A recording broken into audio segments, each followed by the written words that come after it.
कार्यक्रम के पुण्यार्चक हैं वंडर सीमेंट, फर्क नजर आएगा। जय श्री ओम नमः सिद्धेभ्यः सर्वमंगल मांगल्यं सर्वकल्याणकारकं प्रधानं सर्वधर्माणां जैनं जयतु शासनम् जैनं जयतु शासनम्। पंच परमेष्टि भगवान की आचार्य श्री गुरुवर कुंद कुंद महाराज की आचार्य श्री गुरुवर विद्यासागर महाराज की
किसी का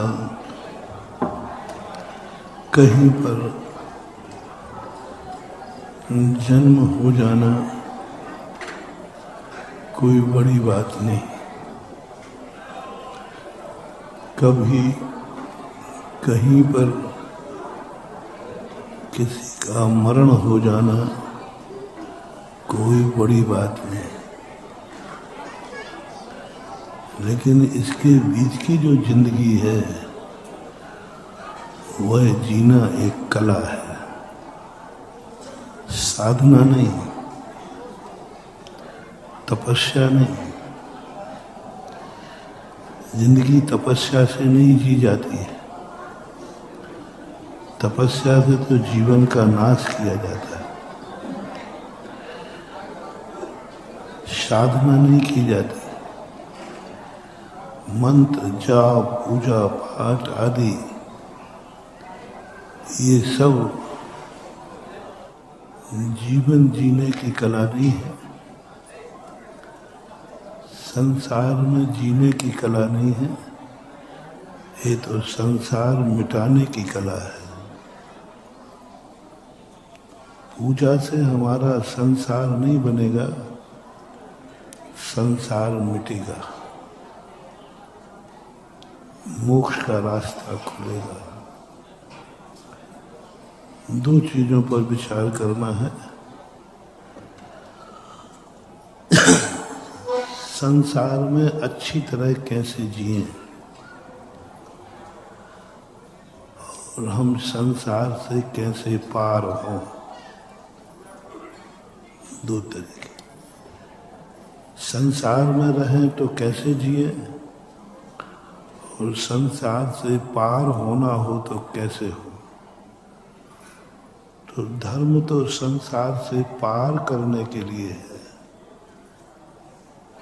पूजा के लिए स्पष्ट तुम बोलते हो जन्म जरा मृत्यु विनाशनाय, संसार का नाश, क्षुधा रोग विनाशनाय। पूजा से रोटी नहीं मिलेगी, पूजा से भूख नहीं लगेगी, पूजा से रोटी नहीं मिलेगी, पूजा से भूख नहीं लगेगी। अब तुम्हें क्या करना है? और पूजा से भूख नहीं लगेगी, शरीर कमजोर भी नहीं पड़ेगा, शरीर ज्यों का त्यों बलिष्ठ रहेगा। अब बताओ, तुम्हें भूख मिटाऊं या रोटियां दिलाऊं?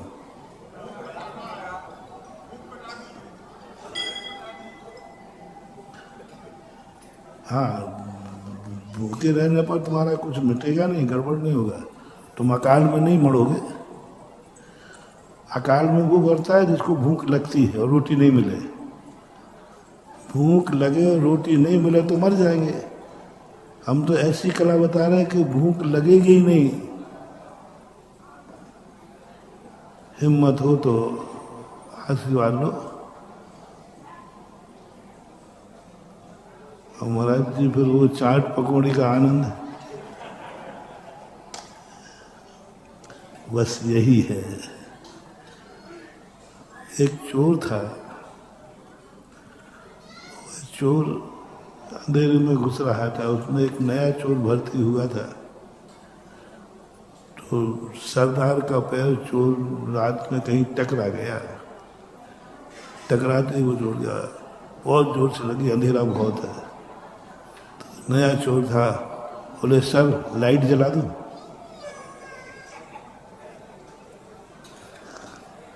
और जैसे उसने लाइट जलाने के बाद कहीं सदन जोर से झापड़ मारा, बोले मूर्ख मरवाएगा। अब बताओ भैया उसने क्या गलती की थी? सरदार ने खुद बोला पैर में बहुत चोट रही, अंधेरा बहुत है, तो शिष्य का क्या कर्तव्य है? अब तुम्हें ने खुद चिल्लाए अंधेरा बहुत है, पैर में बहुत चोट लगी, तो बेचारे उसने बोल दिया लाइट जला दूं, उसको भी थप्पड़ पड़ गया। चोर चोट खा सकता है लेकिन उजेला नहीं चाह सकता। चोर, रिपीट कर रहा हूं, चोर चोट खा सकता है लेकिन उजेला, वो चोर कहाँ है? वो चोर कौन है? ऐसा चोर कौन है जो चोट खा सकता है लेकिन उजेला नहीं चाहता?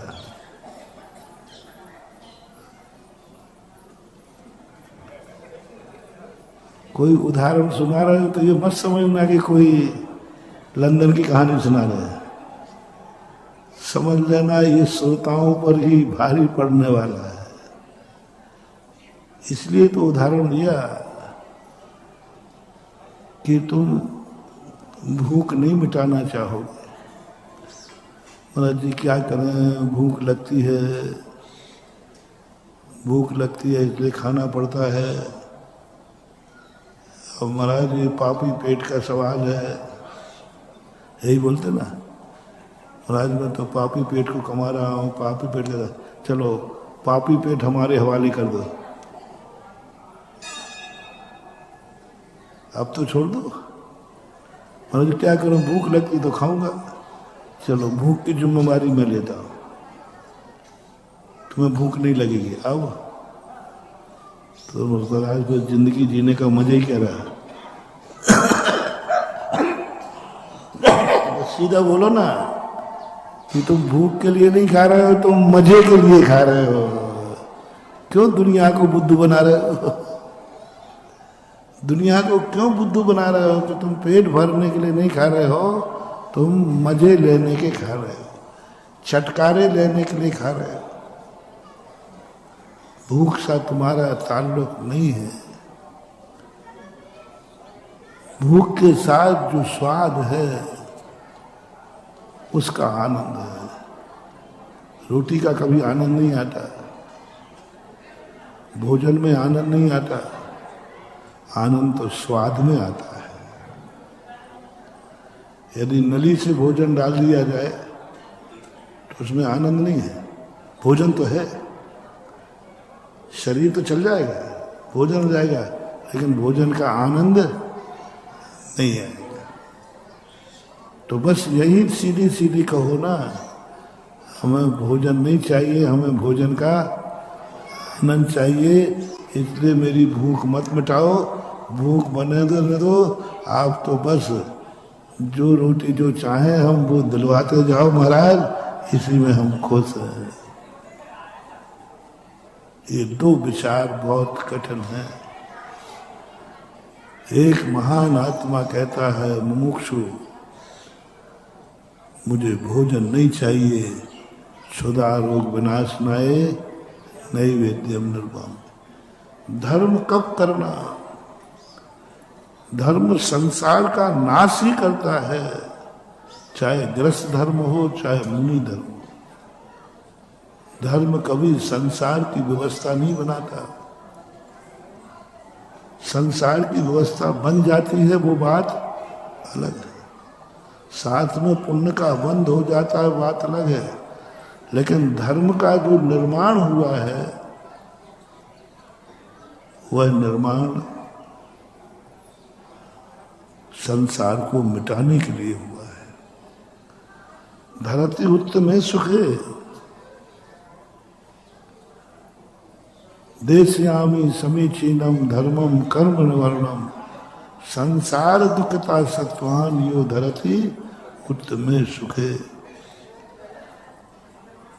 कितने भी धर्म, चाहे श्रावक धर्म हो चाहे मुनि धर्म हो, हमारा मुनि धर्म तो संसार मिटाता ही है, लेकिन आपका श्रावक धर्म भी पूजा में कहीं नहीं लिखा कि हे भगवान मैं ये द्रव्य चढ़ा रहा हूँ, मुझे भोजन मिल जाए, मेरा जन्म अच्छा हो। नहीं, जन्म जरा मृत्यु क्षुधा रोग विनाशनाय। यानी धर्म जब करोगे तुम संसार मिटेगा, भूख मिटेगी, तुम्हारी इच्छाएं खत्म कर देगा, इच्छाएं खत्म कर देगा। लेकिन संसार ऐसा मूर्ख है, बोलो दवाई की व्यवस्था कराऊं या बीमारी खत्म कर दूं? ये ऊपर से कर रहा हूं, फिर रिपीट कर रहा हूं, दवाई की व्यवस्था कराऊं, राजेश जी बैठे हैं, बहुत सारे मेडिकल वाले हैं, वो सब करा देंगे, फ्री में करा देंगे।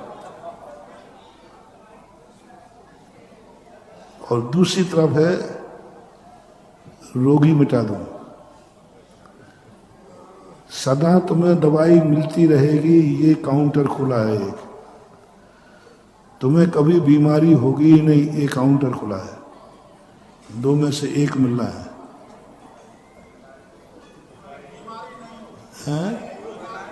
तो जोर से बोलो, मैं कम सुनता हूं, बचन पे काहे बजाना है? तो वही तो कही थी क्षुधा रोग विनाशनाय, कि क्षुधा रोग मिटा दोगे, अच्छी अच्छी पूर्ण माल मसाले तुम्हें 56 भोग लगाऊं। अब महाराज हमें क्या मालूम कि आप इसको भी रोग मानते हो? अभी तो काम रोग विनाशनाय है। तुमने कहा कि नहीं दवाई नहीं चाहिए, रोग मिटा दो। काम भी एक रोग है, वासना भी एक रोग है, इंद्रिय लंपटता भी एक रोग है।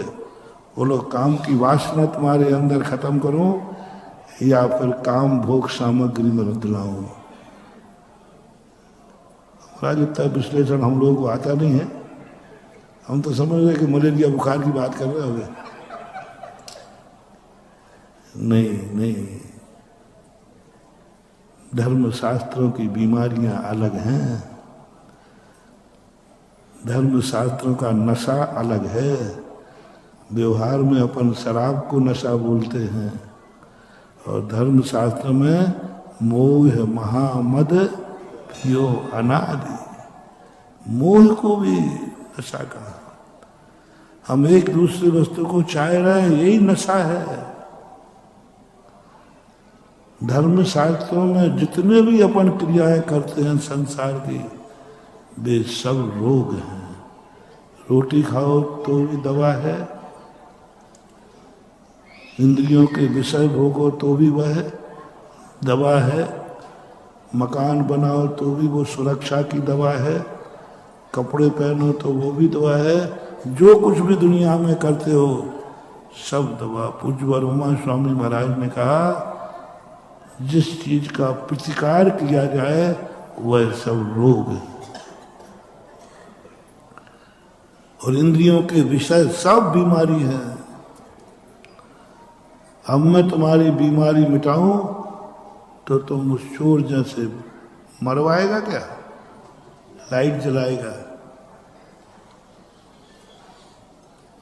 और कह रहे हो ठोकर बहुत तेज लग रही महाराज, तो भैया हम ठोकरें अलग कर देते, लाइट जला देते, फिर तो नहीं।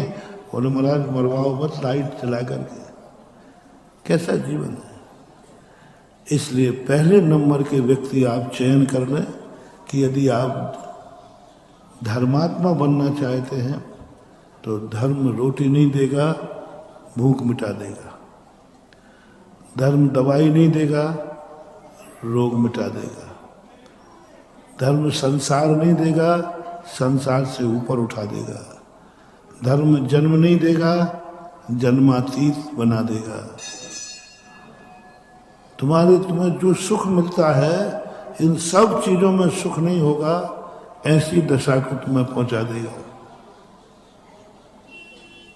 श्रावक धर्म पूरे 8 द्रव्यों को मैंने पढ़ा। 8 द्रव्य शुद्ध समय सार है। लोगों को पता नहीं क्यों पूजा क्रिया कांड लगती है। मुझे तो पूजा में समय सार दिखता है। पर पदार्थों से दूर करते गए, पर पदार्थों से दूर करते गए। चारों अनुयोगों की शैली बदली है, विषय वस्तु और लक्ष्य तो वही है। व्यवहार करे तो भी मोक्ष है, निश्चय करे तो भी मोक्ष है। हम निश्चय में बैठे ध्यान करते हैं कि मेरा क्षुधा रोग मिट जाए, तुम पूजा करके वही भाव बन रहे हो, क्षुधा रोग बना। तरीका बदला है, भाव तो एक ही। गृहस्थ भी मंदिर आ रहा है मोक्ष जाने के लिए, हम भी साधु बने हैं मोक्ष। दोनों के अभिप्राय में कोई अंतर नहीं। इसलिए धर्म शास्त्रों से संसार नहीं मिलेगा, संसार से हम पार हो सकते हैं। धर्म हमें संसार से तारेगा। लोगों की ये कल्पनाएं हैं कि संसार मुझे सबको परमा, धर्म से मुझे वैभव मिलेगा। नहीं मिलेगा। आशीर्वाद से दवाई नहीं मिलेगी, आशीर्वाद से रोग मिट जाएगा। आशीर्वाद से दवाई नहीं मिलेगी। दवाई तो राजेश के पास मिलेगी, मेरे पास तो रोग मिटा दूंगा, दवाई मेरे पास है नहीं। दोनों बैठे आजू, एक डॉक्टर बैठा है, एक डायग्नोसिस्ट करने वाला बैठा है। डॉक्टर लगेगा तो आप जांच कर दो, वो जांच कर देगा। एक जांच करेगा, एक दवाई देगा। ये तो कर लेंगे। दोनों ही आज काटकारी आजू बाजू बैठे हैं। ये दोनों की 60 गांठें चलती रहती हैं। वो जांच लिखता रहता है, ये दवाई लिखते रहते हैं। वो जांच करता रहता है और वो जांच को देख करके, जांच को देख के तो दवाई लिखते हो। जांच देखी और दवाई लिख दी। एक जांच करता है और एक जांच देख के, ना मेरे पास जांच मशीन है, ना मेरे पास दवाई है, मैं तो वो रास्ता बताऊंगा जिसमें रोग ही नहीं है।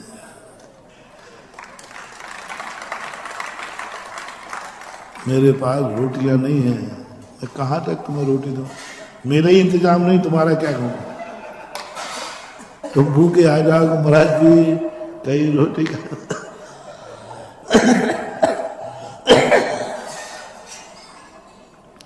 सन 1982 की लगभग की घटना है।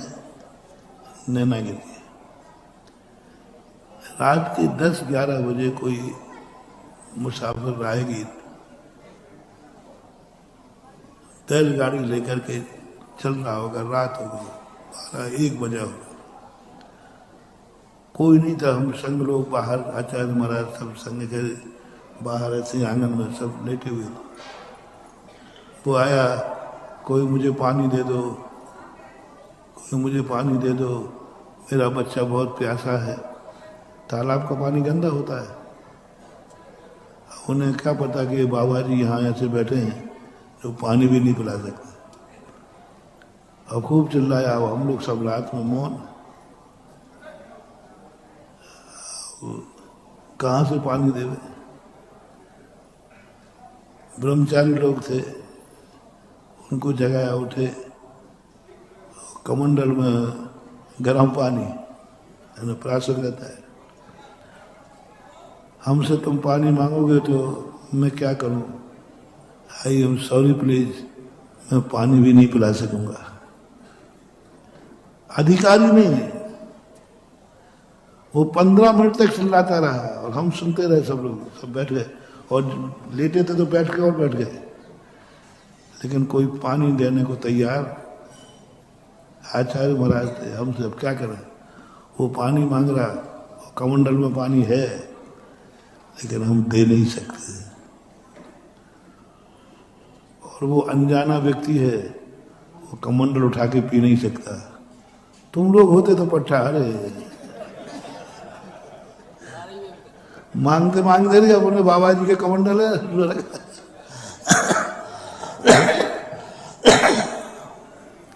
तुम लोग तो पी रहे थे। वो तो अनजाना था, अजन था, वही कमंडल लगे तो हम लोग भावना कर रहे ये उठा के पी ले ना, लेकिन उसकी क्या मजाल के कमंडल को। ओके बाबा जी पानी दे दो, बच्चा बहुत प्यासा है। अब सब लोग स्तब्ध में रहे, हम नहीं दे सकते पानी। हम कमंडल छोड़ देंगे, लेकिन कमंडल से पानी पिला नहीं सकते। यदि पिला दिया तो प्रायश्चित लेना पड़ेगा, है ना दोस्तों। है जब अंदर वहां ब्रह्मचारी थे, उनको उठाया, जगाया, मैं उस समय क्षुल्लक था। ब्रह्मचारी आए, उनको दिया, बोले बाबा जी वगैरह क्यों नहीं सुनते नहीं है क्या। उन्होंने कहा बाबा जी लोग रात में उठते नहीं है, नहीं सुनी, कहा पानी नहीं देते। उस समय हम लोगों ने कहा कि ये क्या भगवान महावीर स्वामी के ज्ञान में नहीं आया था, कभी महाराज के सामने प्यासा आएगा तो कह रहे थे कोई पानी पिला देना और कमंडल का।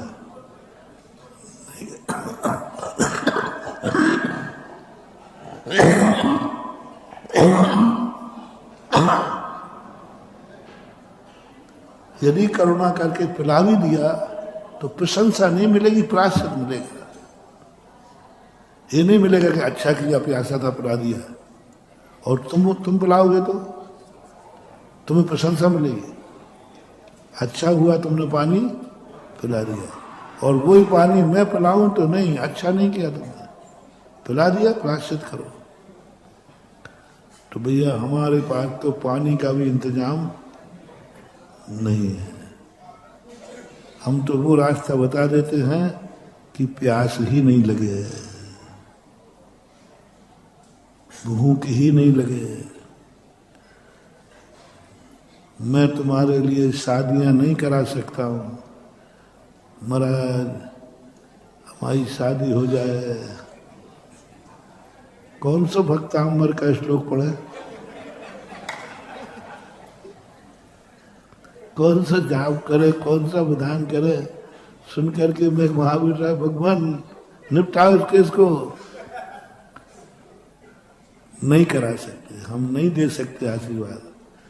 हाँ, हम वो रास्ता बता सकते हैं कि तुम्हारे पास काम विकार आदि भाव ही नहीं जागे, जिसका नाम है ब्रह्मचर्य व्रत। दोनों में अंतर समझ रहे ना। एक काम वासना के इच्छाओं की पूर्ति की वस्तु चाहता है, और एक काम वासनाओं पर विजय प्राप्त करता है। धर्म विजय प्राप्त कराता है। धर्म काम वासना की वस्तु नहीं दिलाएगा। धर्म में शादी करने का मंत्र नहीं लिखा, इस मंत्र से शादी हो जाएगी, इस पूजा से शादी हो जाएगी।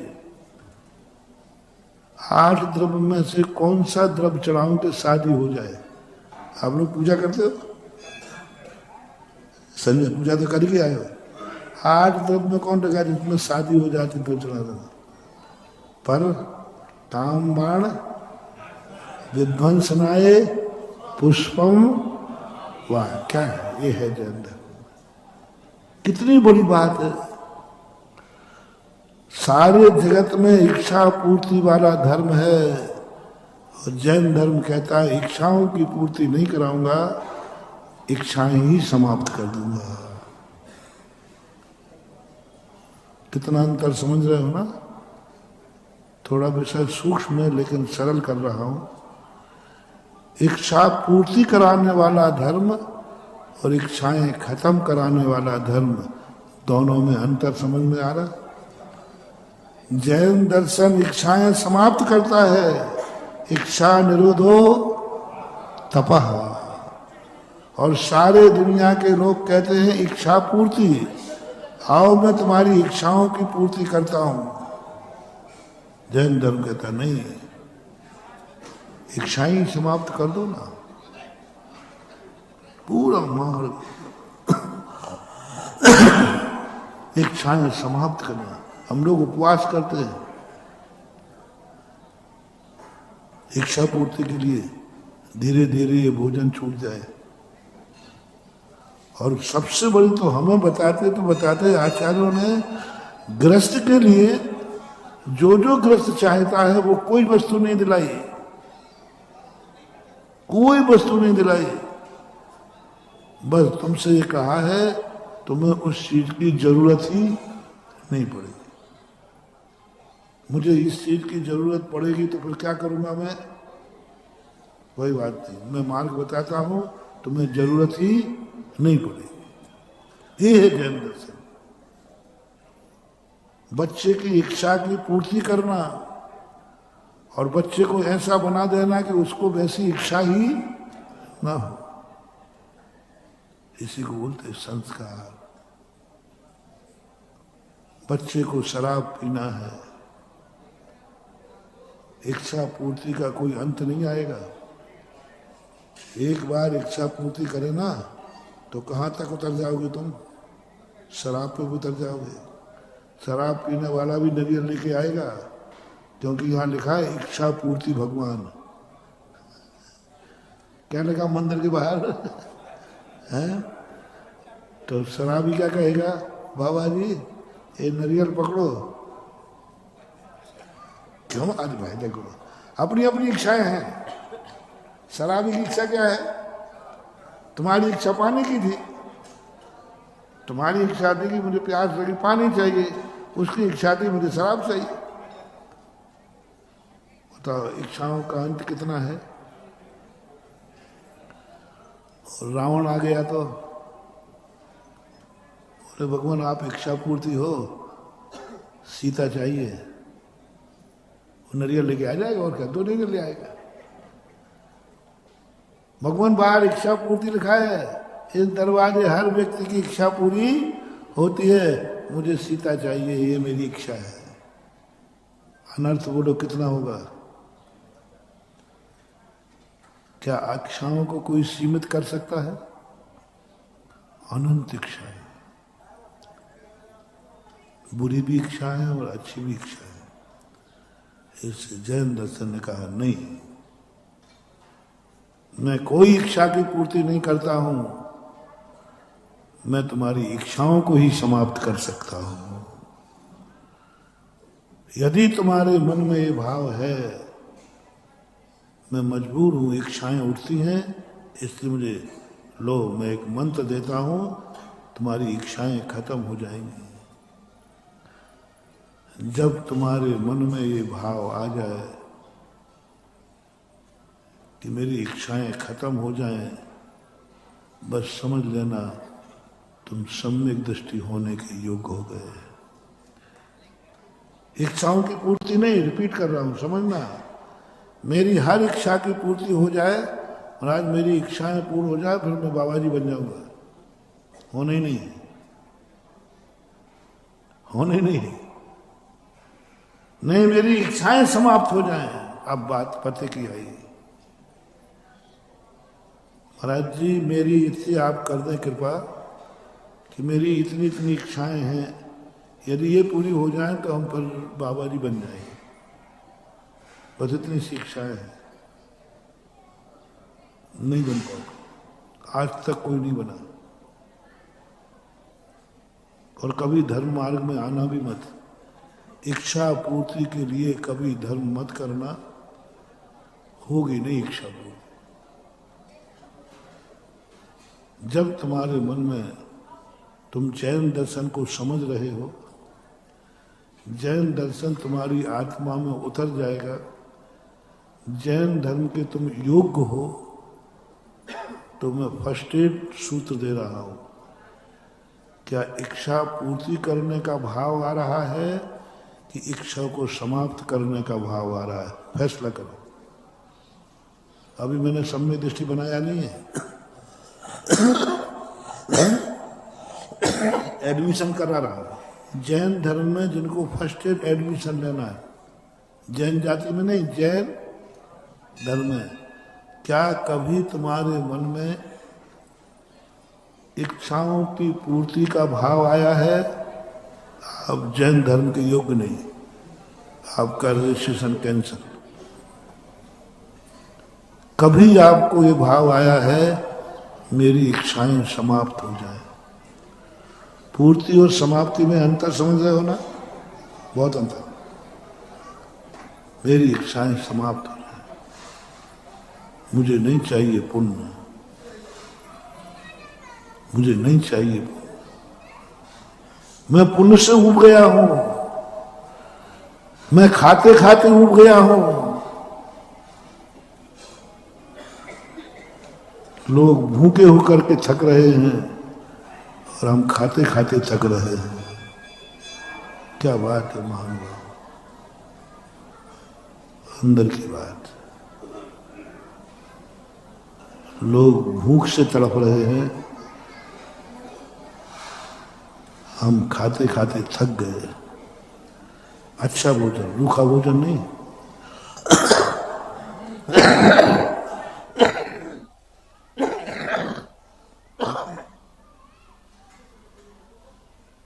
सटरज भोजन, सब मनानुकूल थाली लगी है, और कभी ये भाव आए कितना खाऊं, कब तक खाऊं? हे भगवान, खाते खाते थक गया।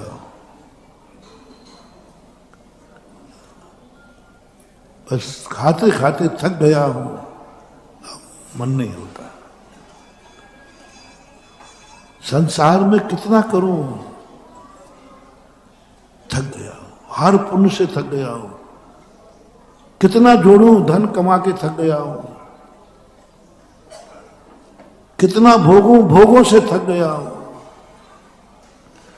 कितने संबंध जोड़ूं, संबंधों से थक गया हूं। कितने संबंध जोड़ूं, संबंधों से थक गया हूं। अंत ही नहीं आ रहा। एक जोड़ते हैं 100 जुड़ जाते हैं। तुम एक रिश्ता जोड़ते हो, अपने आप कितने जुड़ जाते हैं? शादी वादी करते ना, तो तुमने एक रिश्ता जोड़ा था कि 2? बेटा बिटिया की शादी की थी ना, उसके साथ कितने रिश्ते जुड़ गए? अब उस परिवार के जितने रिश्ते थे, हमने तो एक ही रिश्ता जोड़ा है। अगली बार शादी में 100 प्लस कर लेना। एक जोड़ता हूं, 100 अपने आप जुड़ जाते हैं। एक इच्छा की पूर्ति करता हूं, 100 इच्छाएं अपने आप आ जाती हैं। आप देख लेना करके। एक इच्छा की पूर्ति करता हूं, 100 इच्छाएं अपने आप और नई इच्छाएं पनपती हैं। इसलिए सम्यक दृष्टि पुण्य से उगता है, पाप से नहीं। पाप से नहीं उगता। पुण्य से उब जाता है, वैभव से उब जाता है। चक्रवर्ती अकुला गया, ये 6 खंड 84 खंड का महल नहीं, ये तो जेल है। ऐसी अनुभूति कभी हो, एक आध क्षण को भी हो, एक आध क्षण को, एक समय को भी हो, आपकी भाषा में 1 सेकंड की वो हो, मुझे वैभव नहीं चाहिए। इंद्र शरीर की संपदा, चक्रवर्ती की संपदा, इंद्र शरीर के भोग काक बीट सम गिनत हैं, सम्यक दृष्टि।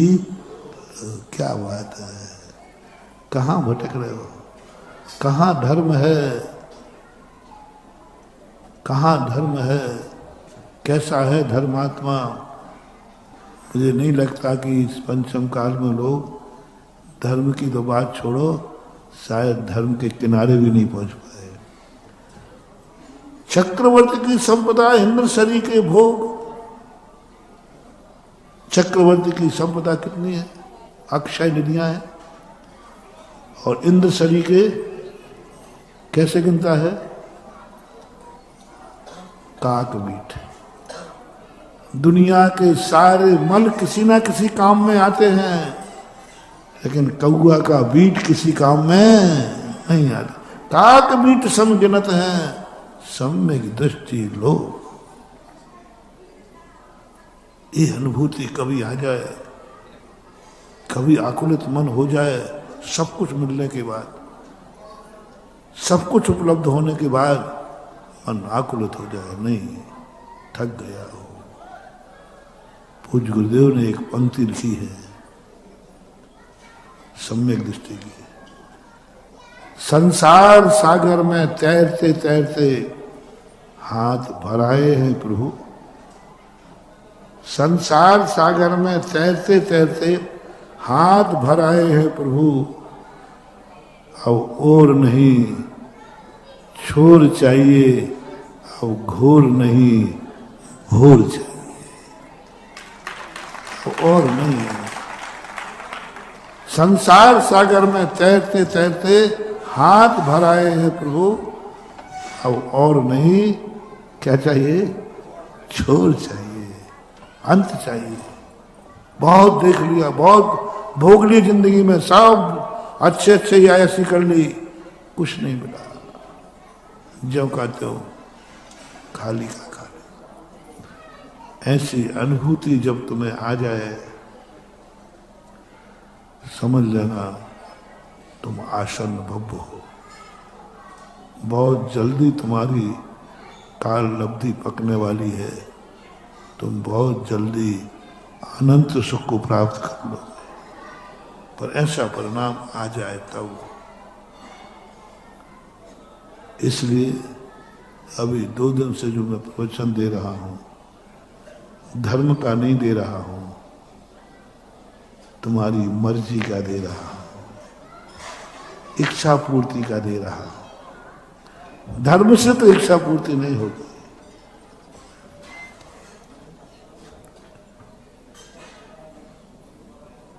लेकिन इच्छा पूर्ति होती है। वो तो मैंने पूछ लिया कि कौन सी क्लास पढ़ाऊं।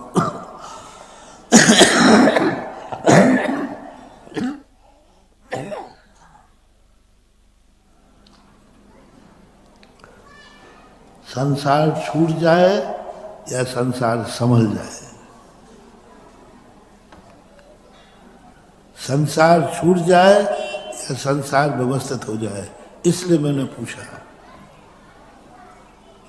होली का दिन है, संसार छूट जाए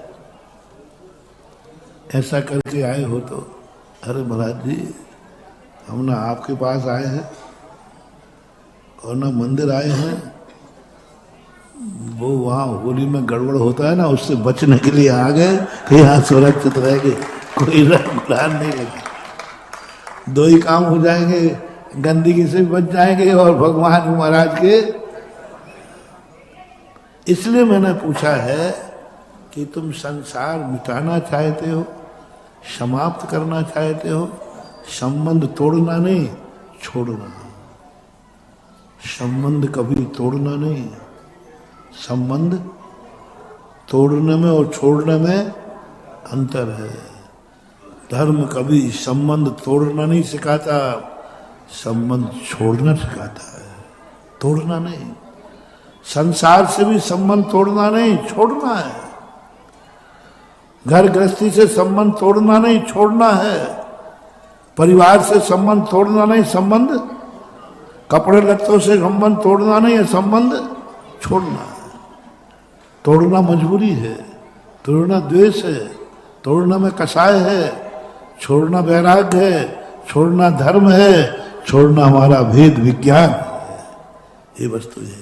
इसलिए मैं छोड़ने की बात कर रहा हूं। कभी तुम्हें भाव आवे कि महाराज मैं सब अब छोड़ना चाहता हूं, बहुत हो गया, छोड़ना चाहता हूं, छोड़ने का भाव आ जाए तो तुम्हें धर्म के दरवाजे खुले हैं, तुम बहुत जल्दी पास होगे और तुम धर्म के फल को पा जाओगे।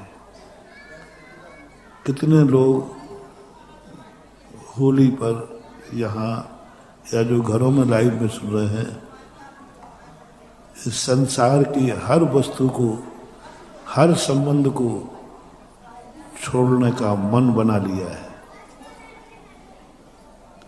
छोड़ने का मन हो रहा है। यहाँ जितने लोग बैठे हैं इनसे पूछता हूँ, आप संसार के हर संबंध को छोड़ करके आए हो?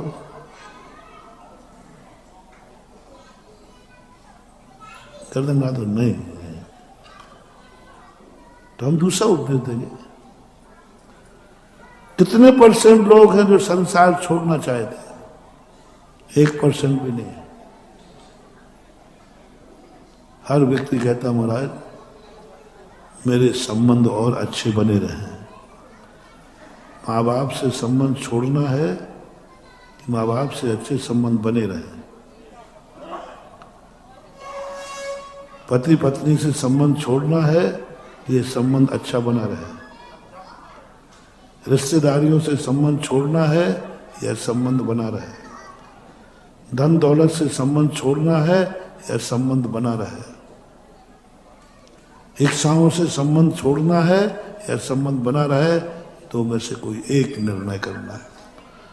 दोनों का उपदेश हमारे पास है, शास्त्रों में भरा है। बस क्लास निश्चित करना है कि मैं इच्छा छोड़ने की बात बताऊं या इच्छा पूर्ति की बात बताऊंगा। तो फैसला क्या हुआ?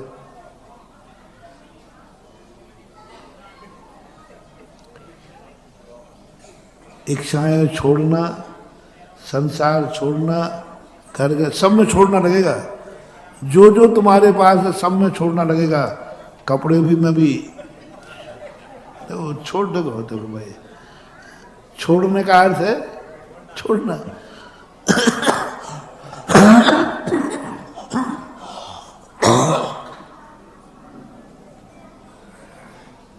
एक दिन ऐसा भी कहूंगा, शरीर भी छोड़ना। चल छोड़ने शब्द के मन में कितने बार तुम्हारे भाव आते हैं और कितने लोग भाव ला रहे हैं।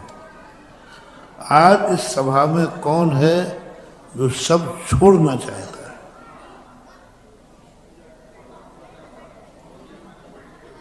आजू बाजू मत देखो, मैं जबरदस्ती नहीं कराऊंगा कुछ। थोड़ा मेरी आदत है खुलासा करने की। क्यों भाई? कोई दादा फादा ही हाथ उठा दे रहे, कोई बूढ़ा हाथ उठा दे, महाराज अब छूटना तो है ही है। तुम बहुत कलाकार हो। हमने कहा कि भाई देखो तुम ज्यादा टीवी वगैरह मत देखा करो, तो वो नहीं सुनता था। अब उसको कालिया मोतियां बंद हो गया। 3 बार चेन्नई में ऑपरेशन करा लिया तो भी सफल नहीं हुआ। तो उसको याद आया महाराज जी भी नाराज हैं हमसे, क्योंकि उन्होंने कहा था कि पिक्चर नहीं देखना। अब अपने आँख तो कभी ठीक होना ही नहीं है। तो वो आगे से बोले महाराज जी आप भी आप क्या करोगे, बहुत दिन से लगे थे, तो आज से मैं पिक्चर देखना बंद करता हूं। तो भैया ये इतना बदलाहट तेरे में कैसे आ गई? तू तो कहता था महाराज जी मर जाऊंगा लेकिन पिक्चर देखना, इतने जल्दी बदलाहट कैसे आ गई? क्या बात है? कौन सा शास्त्र पढ़ लिया?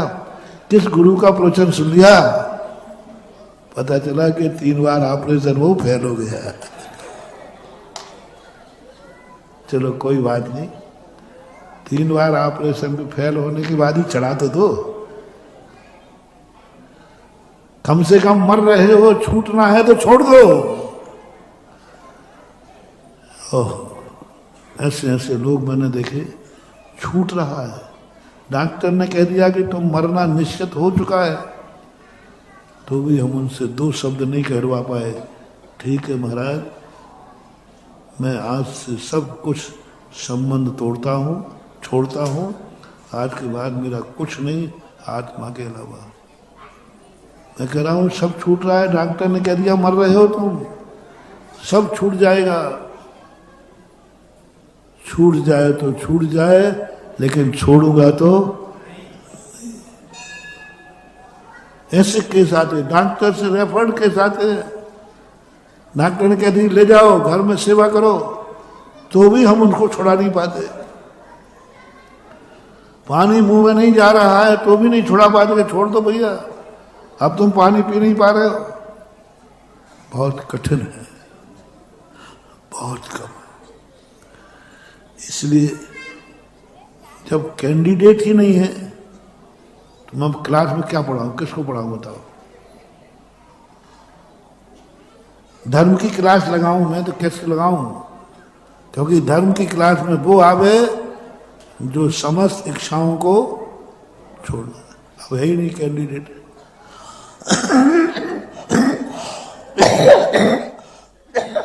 कुछ मिले हैं तो उनको हम कमरे में बंद करके निपटा लेते हैं।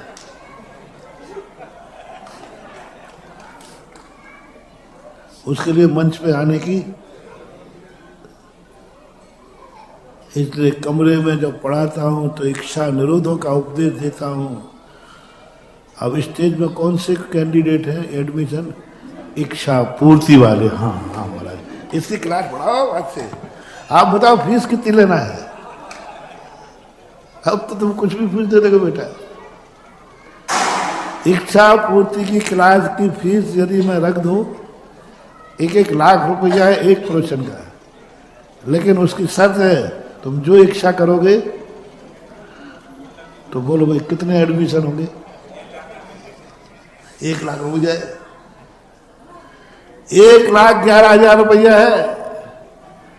अब महाराज आप तो 2 लाख कर दो, वो इच्छा पूर्ति का टाइटल लगा के रखना।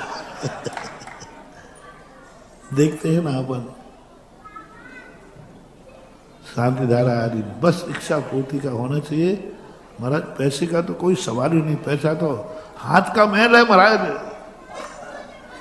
जो हमें देना चाहिए वो पट्टा आप कह रहे हैं। पैसा तो हाथ का मैंने बन के देखो, बहुत महंगी फीस है, 1 लाख। अरे महाराज क्या बात करते हैं आप? 1 लाख भी मायना रखता है क्या? अरे 1 लाख तो हम लोग यूं उड़ा देते, आप चिंता मत करो। बस क्या होना चाहिए? चलो कोई बात नहीं, मैं नाराज नहीं हूं क्योंकि होली का दिन है। होली है भाई, बुरा मत मानो। हाँ, इसलिए आज अपन बुरा नहीं मानेंगे, आप जो कुछ भी कहोगे करूंगा।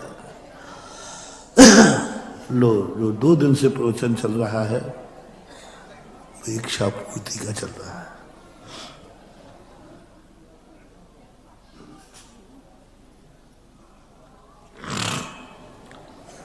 इच्छाओं को बढ़ाने का चल रहा है। जो तुम्हारे पास नहीं है वह मिलेगा, जो है उसमें वृद्धि होगी, उसमें वृद्धि होगी। उसका सूत्र चल रहा है परसों से, जो तुम बोओगे वो मिलेगा। तुम्हारी खुशी से कितने लोग खुश हैं? यह है इच्छा पूर्ति और इच्छा बढ़ाने का मंत्र।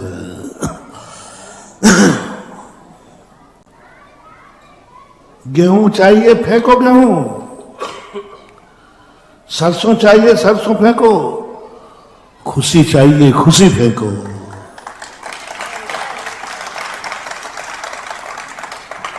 खेत में से सरसों चाहिए तो किसान को क्या फेंकना है? सरसों फेंकना। फेंकना नहीं है, बोना है, बोना कह देंगे। यदि हमें खेती का सरसों चाहिए है तो सरसों बोना पड़ेगा। जो तुम्हारा 1 क्विंटल गेहूं रखा है वो गेहूं छोड़ना पड़ेगा, उसी पे आना पड़ेगा। तुम मुझे गेहूं चाहिए, तो तुम्हारे पास गेहूं है? बोले है, इसको खेत में फेंक दो। तो जो है वो भी चला गया तो संभव है। जो है वो भी जा सकता है कि नहीं?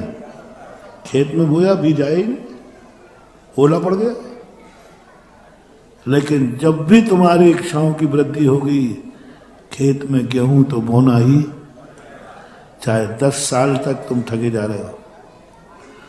10 साल से तुम्हारा अंदर जो कुछ भी चल रहा है, 11वीं साल भी तुम्हें बोना तो पड़ेगा। बिना बोए बिना नहीं आ सकता। इसीलिए हमारे यहाँ जो व्यवस्था बनाई दान की, दान धर्म नहीं है, इच्छा पूर्ति का साधन। दान किसे कहते हैं? स्वस्याति सर्गो दाना। तुम्हारे पास जो अच्छी वस्तु है, अच्छी वस्तु है, वह तुम कितनों को दे पा रहे हो? अच्छी वस्तु, इच्छा पूर्ति मान का साधन। तुम्हारी इच्छाएं बढ़ेंगी, तुम्हारा धन बढ़ेगा, तुम्हारी खुशी बढ़ेगी, सब बढ़ता जाएगा। पर जो तुम्हारे पास अच्छी चीज है वो है सुख। तुम सुख कितना दूसरों को दे पा रहे हो? तुमसे कितने लोग सुखी हैं? परसों का पूरा प्रवचन याद करो, यूट्यूब से सुन लेना। और गुना कहा था, ये सुखी है तो इतना गुना, इतना गुना, इतना गुना, यहां तक कि तुम्हारा भगवान तुमसे खुश है, गुरु तुमसे खुश है। क्या तुम्हारी खुशी गुरु तक पहुंच रही है? क्या तुम्हारी खुशी से गुरु खुश है?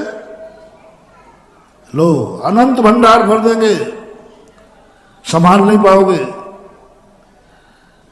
जिस चीज की तुम खुशी मना रहे हो वो सूचना गुरु के पास पहुंची तो क्या गुरु खुश होगा? दो, मैं इच्छा पूर्ति का बता रहा हूं। मैं मंदिर से बाहर आ गया हूं, मैं पूजा से बाहर आ गया हूं, मैं त्याग तपस्या से बाहर आ गया हूं, तुम्हारे में मिल गया हूं। होली खेलना है ना, होली खेलना है तो तुम भी रंग डालो, मैं भी डालूंगा। हालांकि तुम्हें कोई घाटा पड़ने वाला नहीं, तुम तो काले वस्त्र वैसे ही पहने हो। तुम्हारा तो मन भी काला, वचन भी काला और काया भी काली। आफत तो हमारी है क्योंकि मेरा मन भी सफेद मेरा मन भी सफेद, वचन भी सफेद। और चलो कोई बात नहीं, होली में सफेद कपड़े भी रंग पड़ता है तो आनंद ही आता है। होली है भाई, बुरा मत मानो। चलो मेरे सफेद कपड़ा, मेरा सफेद मन वचन काय पे तुम कलर डालोगे, चलो कोई बात नहीं, बुरा नहीं मानूंगा क्योंकि होली है। बस इच्छा पूर्ति मंत्र। तुम्हारी खुशी से कौन कौन खुश है? माँ बाप से शुरू किया था ना, पड़ोसी से शुरू किया था ना, गुरु से, जिसमें मैंने कहा था सीधा अनंत गुणा। ये खुशी तुम्हारी कभी खत्म नहीं होगी, कभी खत्म नहीं होगी। बस तुम इतना बता दो, तुम्हारी खुशी सुनकर के गुरु खुश होगा कि नहीं, तुम्हें वो कार्य करना है। गुरु की खुशामद नहीं करना है, नहीं तो तुम्हारा बाबा जी हाँ पैर दबाते दबाते गलावर दबा दिया। ये खुशामद नहीं, चमचागिरी नहीं, ये चमचागिरी नहीं करना। तुम बताओ, तुमने 24 घंटे में जो किया है, क्या हिम्मत है तुम्हारी गुरु से कहने की महाराज 24 घंटे में मैंने ये किया है, और मुझे मालूम है ये सुनकर के मेरा गुरु भी खुश होगा। ऐसा तुमने क्या कार्य किया है जिंदगी में जिसको सुनकर के तुम्हारा गुरु खुश हो जाए? पॉइंट नोट करो। गुरु का आशीर्वाद किमिक्षक वरदान बन जाएगा तुम्हारे लिए। तुम खुशियां संभाल नहीं पाओगे।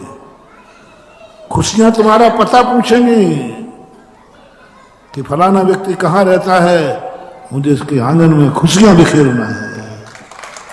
एक भजन गाते हैं, भजन गाते हैं कि महाराज जब तक मुसलमान संपर्क में आया, जब से खुशियां पता पूछती हैं, खुशियां पता पूछती तेरा ढूंढती है, खुशियां पता पूछती हैं कि तेरा पता क्या है।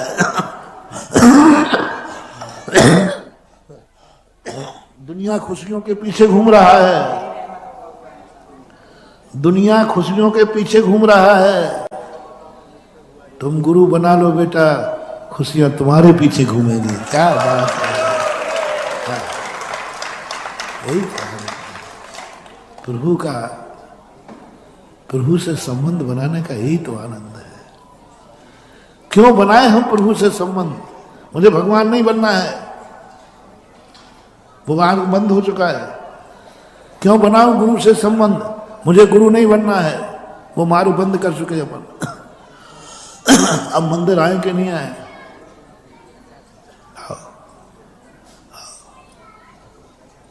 मंदिर आने का यही संबंध है कि भगवान मैं खुशियों के पीछे नहीं हूं, मैं तेरे पीछे हूं। सुन रहे ना? मैं खुशियों के पीछे नहीं हूं, मैं तेरे पीछे हूं, और जो तेरे पीछे होता है खुशियां उसका पता पूछती हैं। पूज्यवर मानतंग आचार्य महाराज गजब मानवा, गजब क्या भगवान की भक्ति की है। उन्होंने कहा भगवान मुझे ना संकटों से डर है, ना वैभव से डर है, मुझे तो बस इतना है कि तेरी शरण में हूं, और तेरा भक्त जो है वो खुशियों के पीछे नहीं होता है, खुशियां पता ढूंढते आती हैं कि भगवान का भक्त कहाँ रहता है, कहाँ रहता है भक्त। गुरु बनाने का मतलब यही है, हम गुरु के पीछे हैं, और जो गुरु के पीछे रहता है खुशियां उसका पता पूछती हैं। ये है अपना रहस्य। ये मार्ग में तुम्हें बता रहा हूं, ये रास्ता में तुम्हें ये रास्ता में बता रहा हूं। खुशियां तुम्हारा पता पूछे, धन दौलत तुम्हारा पता पूछे, इज्जत तुम्हारा पता पूछे, शान शौकत तुम्हारा पता पूछे, अच्छे बेटे को उत्पन्न होना है तो भी ढूंढे वो कौन है जो गुरु का भक्त है, मैं वहां जन्म लेना चाहता हूं। अच्छा बेटा पता पूछे मैं किस माँ बाप के यहाँ जन्मूं, किस आंगन में जन्मूं। यह है भगवान और गुरु बनने का फल, गुरु और भगवान का भक्त बनने का फल।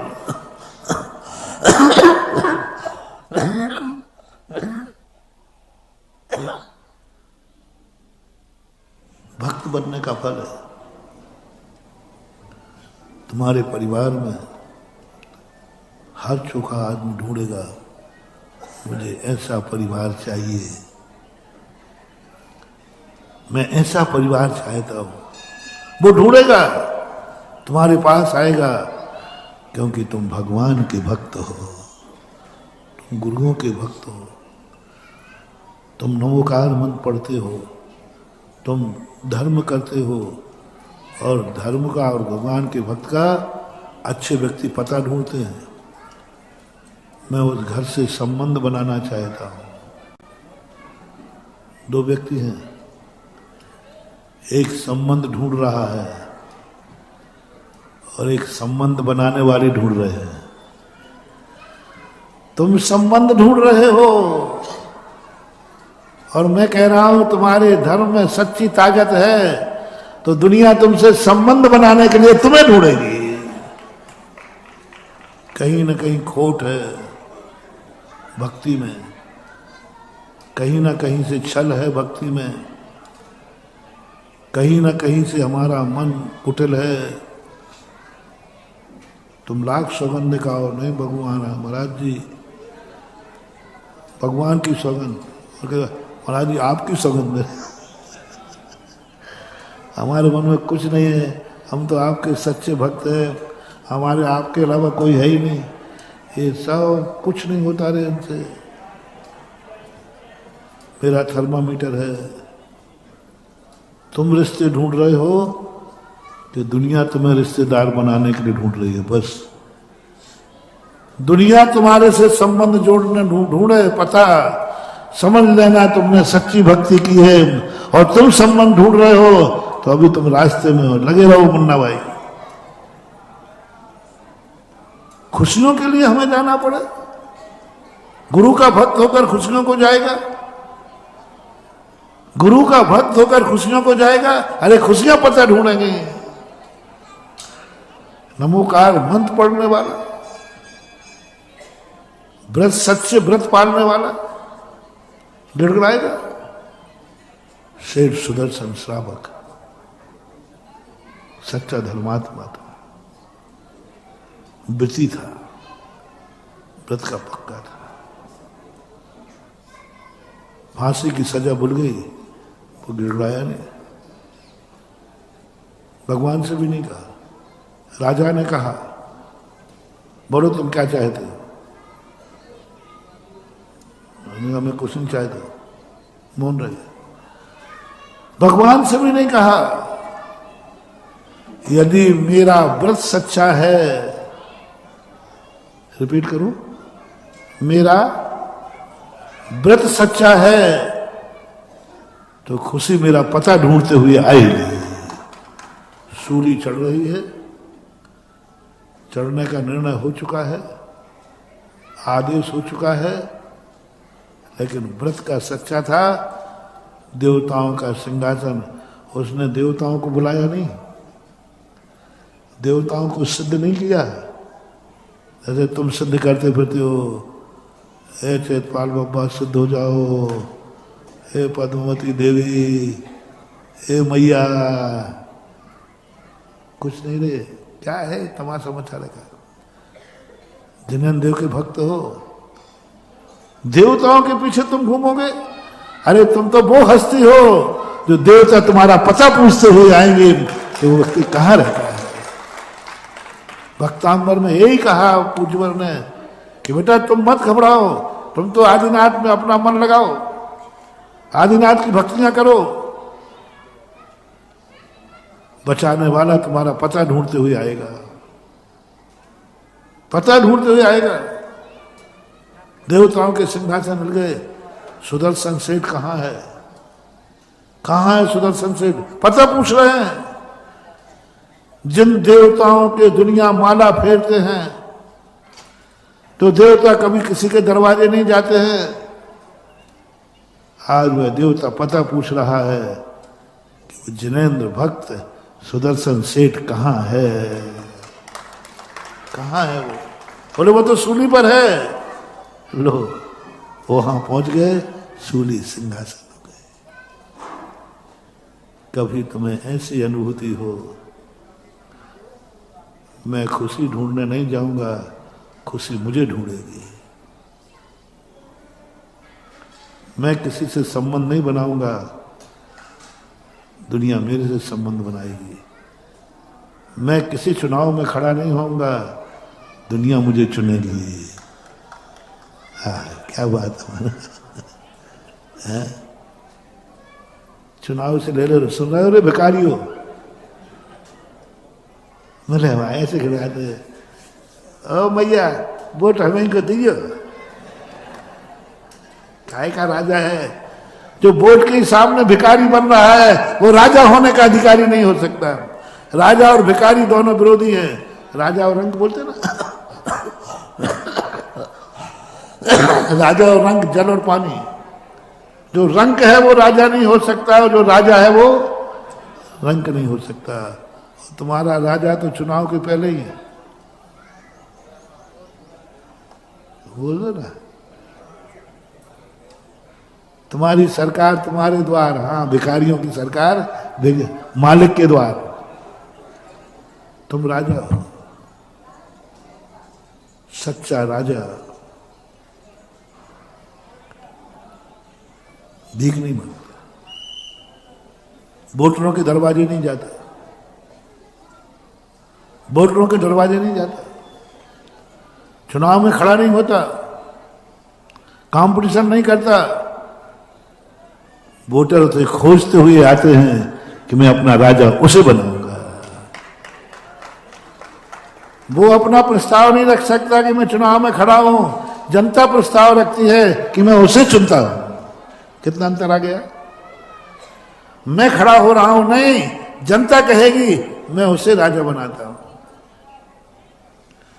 पहले ऐसे राजा बनते थे जो स्वयं चुनाव में भी नहीं। आजकल तो भीख तो छोड़ो, खरीद फरीद पे भी वोटों के लिए बोतलें बढ़ जाती हैं। कुछ गलत कहा हो तो मुझे पता नहीं, सुन लेता हूँ। कुछ होता हो तो लोग कहते हैं कि शराब की बोतलें भी बढ़, किस क्या नहीं हो सकता। हिंसाएं हो जाती, मर्डर हो जाते, क्या क्या नहीं होते। कभी मान हुआ वो राजा तुम्हें कभी सुख नहीं दे सकता, भिखारी कभी सुख नहीं दे सकता। एक बार एक राजस्थान की घटना है, एक राजा था पारसोला गांव का। राजा ने सोचा कि मेरे पास धन है, ठीक है, लेकिन कभी युद्ध हुआ तो हमारी जनता के पास धन है कि नहीं। तो राजा ने एक स्वांग रचा मंत्रियों से, बोले प्रजा को बुलाओ। सबके सामने खड़ा हो गया, बोले भैया सारा राज्य को खजाना खत्म हो गया, युद्ध करके आया हूँ, सब कुछ गया, अब कुछ भी नहीं बचा अपने पास, कुछ भी नहीं बचा। ये राजा झोली फैलाता है, अब जनता लोग इस झोली में डालो, कितना डालेगा, कौन कितना मांगेगा। राजा मांग रहा है, कौन कितना देगा। राजा ने झोली यूं किया, प्रजा खड़े हो गए, खबरदार राजा, हमारा राजा इतना भिखारी निकलेगा मुझे पता नहीं था, भीख मांगना बंद करो, मुझे धन चाहिए। राजा कहता है, राजा को यदि धन की जरूरत है और भीख मांगना पड़े, धिक्कार है उस प्रजा को, धिक्कार है उस प्रजा को जिसको भीख मांगना पड़े राजा को। राजा प्रजा के पीछे दौड़ेगी? हमारा राजा प्रजा से धन मांगेगा? पहले आप अपना शब्द वापस लीजिए, हम भीख नहीं मांगेंगे। बोलो किस सन के सिक्कों से खजाना भरना है? किस सन के सिक्कों से खजाना भरना है? बोले क्या बात करते हो? हाँ, जैन था, दिगंबर जैन सेठ की बात कर रहा हूं। राजा भीख नहीं मांगेगा। तुम ही तो मेरे राजा हो, तुम ही भिखारी हो गए तो हमारा तो बर्बाद हो गया। किस सन के सिक्के थे? राजा ने सोचा शायद ये यूं हाँक रहा होगा। राजा ने कह दिया इस सन के सिक्कों से। बोले ठीक है, गाड़ियां भिजवा दो। उसने अपनी हवेली से महलों तक की गाड़ियों की लाइन लगा दी भर के। राजा देख के घबरा गया, बोले इतना धन तो हमारे पास खजाने में रखने को जगह ही नहीं है। राजा खड़ा होता है, सेठ जी ये पैसा वापस ले लो, मैंने परीक्षा की थी, अब जब जरूरत पड़ेगी तो ले लूंगा। सेठ कहा राजा साहब ये तो जैनी ने बन के दिया था, जैनी देता जैनी बन के है, लेता बनिया बन के है, यानी वापस जब ही जाएगा पहले इसका ब्याज चुकाओ। मैं जैनी बन के दे रहा था, राजा को लेने के लिए नहीं दे रहा था, दे रहा था दान में, और तुम लौटाने की बात करते हो तो बनिया मूल चला जाए तो चले जाए लेकिन ब्याज नहीं जाएगा। और राजा के पास इतना सूद देने को भी नहीं था। उन्होंने कहा कि नहीं, वापस जाएगा तो ब्याज के साथ जाएगा, नहीं तो ये वापस जाएगा नहीं, दान में जाएगा। बोलो ऐसी प्रजा हो और ऐसे राजा हो तो 16वीं शताब्दी की घटना है जयपुर की। राजा दीवान जी, सब दीवानों ने कहा, राजा शिकार खेलने जाते थे तो किसी ने कहा कि दीवानों ने कहा साहब हमें ले जाते, ये जैन भी तो दीवान है, इसको भी तो कभी ले जाया करो, ये बस महलों में दीवानगिरी करता है, जंगलों में हमें भटकना पड़ता है। तो सब दीवान नाराज हो गए, बोले साहब हम तो नहीं जाएंगे, दीवान सब बराबर होते हैं, आज तो दीवान नहीं जाएंगे, अमरचंद जी दीवान जाएंगे। राजा ने कहा वो जैन, वो तो दीवान नहीं, तो वो दीवान पर से हटाओ, सबके कार्य बराबर होना चाहिए। राजा ने अमरचंद दीवान से कहा, दीवान जी अब राजा के पक्षपात की बात है, मैं नहीं कर सकता हूँ, आज शिकार पे आपको चलना होगा। राजा साहब मुझे मेरा शिकार का त्याग है, कुछ नहीं, टेक टू ऑर्डर। उसने कहा राजा साहब आप बहुत बड़ी गलती कर रहे हो, मेरा शिकार का त्याग है, यदि तुम मेरे ले गए तुम शिकार नहीं कर पाओगे, तुम शिकार नहीं कर पाओगे। क्या करोगे, तुम मेरा हाथ पकड़ोगे क्या? नहीं। क्या करोगे, तुम मेरा हाथ पकड़ोगे क्या? क्या रोकोगे? मैं क्या करूंगा ये तो वहीं बताऊंगा, आप नहीं कर पाओगे शिकार। बोले देखता हूं कौन रुकता है। सारे दीवान पीछे, सैनिक पीछे, देखा हूं आज राजा शिकार कैसे नहीं कर पाता। और शिकार किया तो दीवान जी का नियम, क्योंकि साथ में राजा के उनको भी दौड़ना पड़ेगा। गए दीवान जी, एक हिरणों का झुंड मिला, अब राजा उसके पीछे दौड़ रहा है, पसीना पसीना हो गया, हिरण दौड़ रहा है, राजा दौड़ रहा है। दीवान जी ने आवाज लगाई, है हिरणों तुम्हें शर्म नहीं आती है, राजा तुम्हारे पीछे दौड़ रहा है। ये वो राजा है जिसके पीछे दुनिया दौड़ती है, तुम राजा को दौड़ा रहे हो अपने पीछे, भस्म हो जाओगे, दुर्गति में पड़ोगे। राजा को पीछे दौड़ा, देखो राजा कितना थक गया है, पसीना पसीना हो रहा है। राजा के पीछे नहीं दौड़ाना चाहिए, राजा के पीछे दौड़ना चाहिए। आज राजा को तुम्हारे प्राणों की जरूरत है। राजा को प्राण देने में कोई पाप नहीं है, कोई दोष नहीं है, अवभाग्य मानना चाहिए। राजा को तुम्हारे सींगों की जरूरत है, हिरणों सींग दे दो, राजा को जरूरत है। तुम्हारी चमड़ी की जरूरत है राजा को, तुम्हारे मांस की जरूरत है राजा को। और राजा को जो चीज जरूरत पड़े वो भेंट में देना चाहिए, ना कि राजा को छीनना चाहिए। तुम कैसी प्रजा हो? तुम राजा के राज्य के हिरण हो। आज राजा को जरूरत है, तुम्हारे लिए देना पड़ेगा। जो आवाज लगाई, अंदर दिल से लगाई थी, हे भगवान, यदि मैंने शिकार व्रत सच्चे मन से लिया है, कभी मैंने शिकार व्रत में मन वचन काया से कोई दोष नहीं लगाया है, आज कोई हिरण मारा नहीं जाना चाहिए।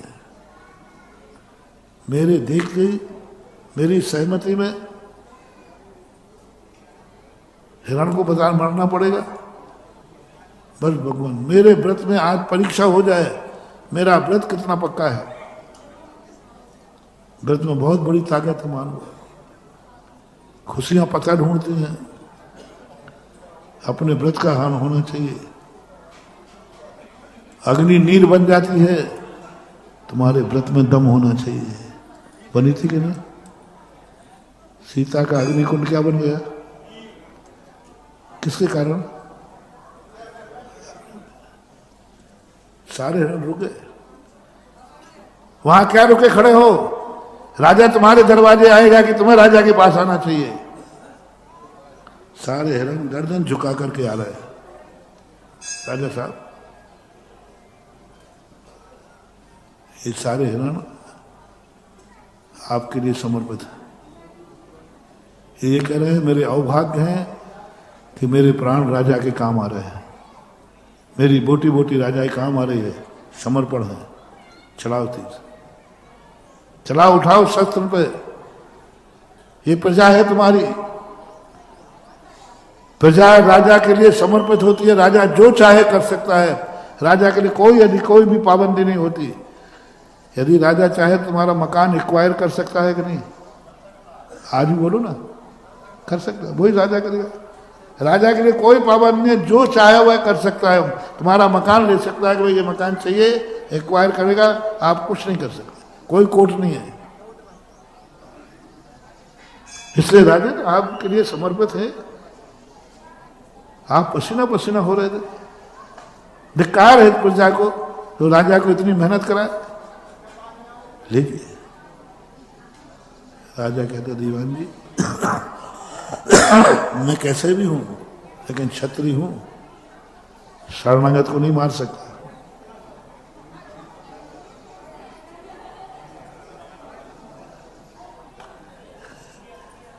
शरणागत को नहीं मार सकता। मेरा वंश भी जयपुर खजाने का वंश रामचंद्र जी की वंशज कहलाते। 300 पीढ़ी रामचंद्र जी के बाद उनके वंश की हो गई, ऐसा उनके यहाँ इतिहास। 300 भी फर्स्ट पीढ़ी रामचंद्र जी की पीढ़ी मानते हैं। उसके बाद अभी तक 300 पीढ़ी गुजर गई। तो मैं शरणागत को नहीं मार सकता दीवान। जब तक ये भाग रहे थे तब तक मारना, इनकाउंटर। अब तो शरण में आ गए। बोले नहीं साहब, आपकी मेहनत देखकर, आपकी मेहनत, आपको पसीना देखकर आप भाग रहे। कोई ठोकर लग जाए, कुछ हो जाए, तुम्हारे राजा साहब का क्या होगा? इसलिए समर्पित है। राजा राम ने कमान नीचे रखी। बोले दीवान जी मैं नहीं मार सकता, शरणागत को तो नहीं मार सकूंगा। और ये शरण में आकर खड़े हो गए। उस दिन दीवान राजा बिना शिकार के गए। बोले राजा साहब मैंने पहले ही कहा था, और मैंने गलत किया हो तो बोलो। मैंने तो हिरणों को आपके पास बुला दिया, आप हिरणों के पीछे घूम रहे हो। अरे आप राजा और राजा के तरीके से रहो। राजा दुनिया के पीछे नहीं घूमता, दुनिया राजा के पीछे घूमती है। आप कहाँ घूम रहे हो? देखो हिरण आपके पास आ गए। राजा स्तब्ध हो गए। नगर में चर्चा पहुंची। फिर दीवान जी उठे। बोले राजा साहब, ये जनी ने हिरणों पर कोई जादू किया है, कोई इसके पास जादू टोना है। तुम थोड़े से काम को ज्यादा होने लग जाए ना, तुरंत कहते हो कोई जादू टोना है। हमें भी लपेट दिया तुमने। एक भजन में गाते हो, करते हो या जादू, करते हो तुम जादू, करते हो टोना। होता हूं मैं, न जादू करूं न टोना करूं, लेकिन तो बोलो महाराज ऐसे कैसे हो सकता है? ऐसे चले दुनिया जैसे चाबी भरा। अब बताओ, अब हमारे पीछे दुनिया घूम रही तो तुम कह रहे महाराज जादू वशीकरण है, तब तो घूम रहे हैं, है ना? दुनिया घूम रही है, दुनिया भीड़ आ रही है, जा रही है, तो इसका अर्थ हम जादू टोना कर रहे हैं। हाँ, दुनिया तो यही कहती, वो तो कोई ना कोई लोग कहते महाराज जी बैठ जाते तो इतनी बोलियां पैसे का, वो बैठे बैठे कोई माला फेरते रहते। महानुभाव कभी शक मत करना। मेरा नियम है, मैं किसी को मंत्र तंत्र शक्ति से नहीं झुकाऊंगा, जिसको झुकना है श्रद्धा से झुके।